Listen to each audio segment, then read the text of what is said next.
It looks like Maduro did hang on yesterday. Yesterday was, someone jumped the gun. Someone jumped the gun. It was supposed to be May 1st. It was April 30th. And it was a weak uprising. It was ineffective and mediocre. So what really needs to happen now is their military has to be turned. That's the way to go. Maduro's painted himself in a corner. It's very difficult now. He has very, very limited options at this point. If he arrests Guaido, if he harms him in any way, it gives a green light to the U.S. to intervene militarily, which according to tweets, the U.S. is very ready to do. Well, that's what I was going to ask you. Do you believe, Kathryn, that we will ultimately see U.S. men and women, U.S. servicemen in Venezuela?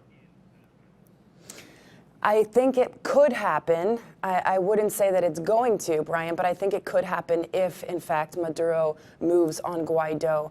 If he does not, which he hasn't heretofore, Brian, keep in mind that Leopoldo Lopez is the other opposition leader who spearheaded joined by Guaido this uprising, and he had to seek shelter in the Brazilian embassy. First the Chilean, now I think he's in the Spanish embassy. And approximately 20 military officers are protected by the Brazilian embassy. So Guaido's out there. He hasn't been arrested. He could be, but he hasn't been. And I think that's to avoid U.S. military intervention. I think Maduro's scared.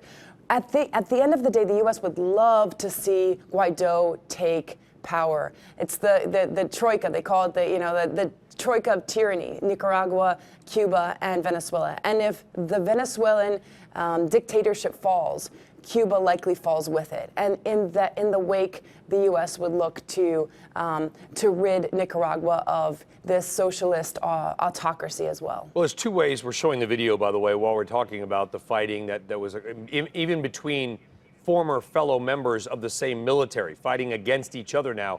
Two ways to look at this, Kathryn. Number one, yesterday was the attempt. It failed. Maduro hangs on. And number two, yesterday, to your point, maybe a little bit too early or premature, was just the beginning of more, and we will see it get bigger until Maduro is gone. Which one do you believe it was?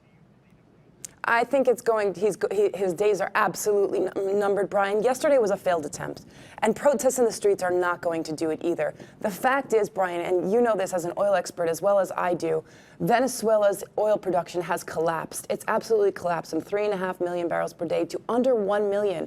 According to my sources, Venezuela is now producing with the biggest oil reserves in the world, less than Colombia, its neighbor, who has a minuscule fraction of the oil resources Venezuela has. Venezuela is producing less than Colombia. So, so my point is there's very little cash to go around. There's very little cash to continue to pay off the military, which is why the military has been so stalwart behind Maduro. So at some point we are going to see the cash dry up.